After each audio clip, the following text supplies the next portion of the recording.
So guys आपका एक बारी फिर से स्वागत है हमारी डेली रेसलिंग एपिसोड नंबर 927 पर। और देखो क्या है ना, हम बहुत टाइम से यही बात किए जा रहे थे कि यार ब्रॉक लेसनर आखिर रिटर्न कब करेंगे, वो आ भी रहे हैं या नहीं आ रहे हैं। तो शायद अब चीजें थोड़ी सी क्लियर होने लगी हैं, क्योंकि अब ब्रॉक लेसनर का पूरा किस्सा लॉयर्स के हाथों में ही चला गया है। क्योंकि अगर शायद अब वो वापस आएंगे तो उनके एलिगेशन इस पे बहुत बड़ा पार्ट प्ले करेगा। अगर लॉयर्स को लगेगा कि ब्रॉक के एलिगेशन एकदम ओके साइड पर है तो उनका रिटर्न होगा, वरना तो अब ब्रॉक लेसनर को भूल जाना ही बेटर है हमारे लिए। क्योंकि अब ऐसा माना जा रहा है कि शायद ब्रॉक लेसनर भी अब रिटर्न करने में इंटरेस्टेड नहीं है। और फिर रेसलमेनिया 39 के इमीडिएटली बाद उन्होंने कह भी दिया था कि it's all over, so may be finally it's all over. बाकी लेट्स सी, एक बार ये एलिगेशन एंड हो जाए ना, फिर हमें पूरी पिक्चर क्लियर देखने को मिलेगी कि भाई कौन क्या चाह रहा है। लेकिन फिलहाल के लिए आप ब्रॉक लेसनर को भूल जरूर सकते हो, साइड में रख सकते हो, बट अगर चैनल पर नए हो तो चैनल को अभी लाइक एंड सब्सक्राइब कर देना, ये ना भूल जाना। और हाँ, वीडियो को एंड तक पूरा देखना क्योंकि अभी एक और न्यूज बतानी बाकी है। सो गाइस, आप देख रहे हैं रेसलमैनिक्स एंड सब्सक्राइब करना तो बनता है।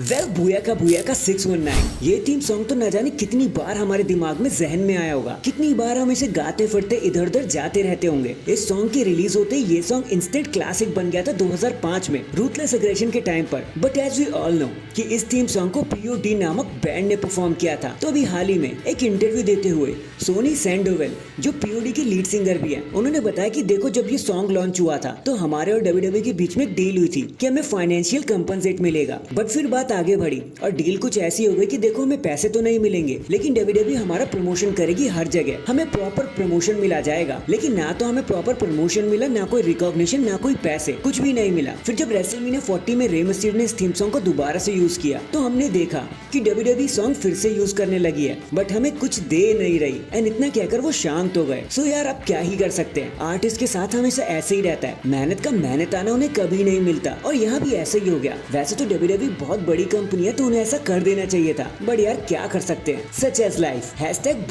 बुया का। नेक्स्ट देखो क्या है ना कि WWE के रील या फिर रियल लाइफ में कपल्स हमें देखने को मिल ही जाते हैं। हमने देखा कि कैसे Liv Morgan Dirty Dom Dom के पीछे पड़ी हुई है उनसे रिलेशन रखने के चक्कर में, बट उनकी रियल लाइफ की एक स्टोरी हमारे सामने आ चुकी है जो डॉम डॉम से काफी अलग है। क्योंकि अभी एक न्यूज के मुताबिक लिव मॉर्गन कुछ टाइम से बो डैलिस को डेट कर रही थी एंड इनके बीच में चीजें चलना शुरू भी हो गई थी। लेकिन फिर अचानक से दोनों सेपरेट हो गए एंड माना जा रहा है कि दोनों अब काफी हद तक अलग ही हो चुके हैं। अब वो डेट नहीं कर रहे एक दूसरे को, बट इसके पीछे रीजन क्या है वो सामने निकल कर अभी नहीं आया है। देखो, जैसे ही पता चलेगा हम इस चैनल पे आपको बता ही देंगे। तभी कहते हैं इसे अभी लाइक एंड सब्सक्राइब कर देना, ये न्यूज अगर मिस नहीं करना चाहते तो। वही ऐसा माल मसाला आपको और कहाँ ही मिलेगा। इसके बाद खुद अपने ही पॉडकास्ट 6 फीट अंडर पर आकर दी अंडरटेकर ने बताया कि देखो, जिंदगी में मैंने 2 बार केन की तरह ड्रेसअप करने की कोशिश करी है और आई डू नॉट नो कि वो आइडिया भी किसका था, लेकिन इट वॉज प्योर जीनियस। केन मुझसे 25 या 30 पाउंड भारी थे तो मुझे लग रहा था कहीं मैं सुकड़ू केन ना दिखूं, लेकिन जितना भी मैंने किया काफी अच्छे से निकल गया। केन की तरह ड्रेसअप किया मैंने और किसी को भनक भी नहीं लगी कि वहाँ पर मैं हूँ दी अंडरटेकर है। लोगों ने एकदम से इंस्टेंटली मान लिया कि वहाँ केन ही खड़े हैं,